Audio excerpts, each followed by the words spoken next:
Hello foodies, ఈరోజు recipes ఏంటి అంటే వినాయక చవితికి రెండు రకాల నైవేద్యాల్ని ఎలా ప్రిపేర్ చేయాలో అనేది చూపించబోతున్నాను.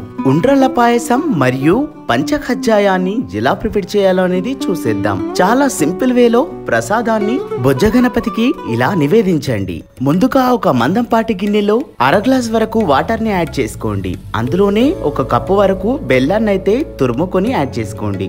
అందులోనే చిటికెడు టేస్ట్ కోసం సాల్ట్ ని యాడ్ చేసి కలుపుకొని మరిగించండి. జస్ట్ ఇలా బెల్లం అయితే కరిగిపోతే సరిపోతుంది. తీగపాకం అనేది అవసరం లేదు. ఇప్పుడు అందులోనే ఒక స్పూన్ వరకు నెయ్యినైతే యాడ్ చేసుకోండి. ఇప్పుడు అందులోనే ఒక కప్పు బియ్య పిండినైతే యాడ్ చేసుకొని చక్కగా కలిపేసుకోండి. ఇలా కలుపుకున్న పిండిని నెయ్యినైతే అప్లై చేసుకున్న గిన్నెలో అయితే యాడ్ చేసుకొని చక్కగా ఇలా ప్రెస్ చేసుకొని పక్కనైతే పెట్టేసుకోండి.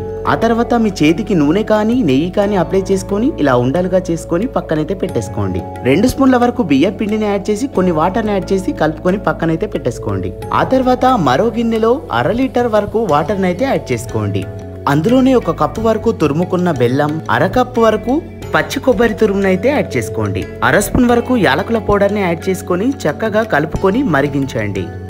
నీళ్ళిలా ఉడుకుతున్నప్పుడే అందులోనే మనం తయారు చేసుకున్న ఉండ్రాలని యాడ్ చేసి 10 నిమిషాల పాటు హై ఫ్లేమ్ లో ఉడకనివ్వాలి. 10 నిమిషాల తర్వాత మనం బియ్య పిండిని ఇలా వాటర్ లో కలుపుకున్నాం కదా, ఆ వాటర్ అంతా ఇలా యాడ్ చేసి కలిపేస్తే మనకు పాయసం అనేది చిక్కగా వస్తుంది. ఇలా చిక్కగా వచ్చాక పక్కనైతే పెట్టేసుకోండి. ఆ తర్వాత మరో గిన్నెలో 4 స్పూన్ల వరకు నెయ్యిని యాడ్ చేసి అందులోనే సన్నగా తరిగి కట్ చేసుకున్న కొబ్బరి మరియు డ్రై ఫ్రూట్స్ ని యాడ్ చేసి చక్కగా ఫ్రై చేసుకోండి. మనం తయారు చేసుకున్న పాయసంలోనైతే యాడ్ చేసుకుందాం. 1/2 లీటర్ కాచి చల్లార్చిన చిక్కటి పాలను యాడ్ చేసుకుందాం.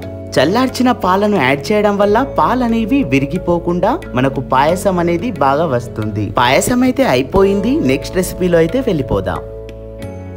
ముందుగా ఒక మందంపాటి గిన్నెలో ఒక కప్పు వరకు బెల్లం మరియు అరకప్పు వరకు వాటర్ ని యాడ్ చేసుకోండి. అందులోనే యాలకుల పొడి, 1 స్పూన్ వరకు నెయ్యినైతే యాడ్ చేసుకోండి.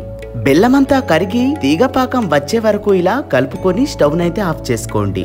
ఆ పాకంలో అందులోనే ఒక కప్పు వరకు పచ్చి కొబ్బరి తురుముని యాడ్ చేసుకోండి. అందులోనే ఒక కప్పు వరకు అటుకులను వేసి చక్కగా ఇలా కలుపుకోండి. ఇప్పుడు అందులోనే ఫ్రై చేసి పెట్టుకున్న డ్రై ఫ్రూట్స్ ని యాడ్ చేసుకొని ఒకసారి ఇలా కలుపుకుంటే పంచఖజ్జాయం రెడీ. అంతేనండి, ది బెస్ట్ వేలో 2 ప్రసాదాలు రెడీ అయిపోతాయి. మీరు కూడా మీ ఇంట్లో ఈ వినాయక చవితికి ఈ రెసిపీని ప్రిపేర్ చేసి ఎలా కుదిరిందో అనేది కామెంట్ చేయండి.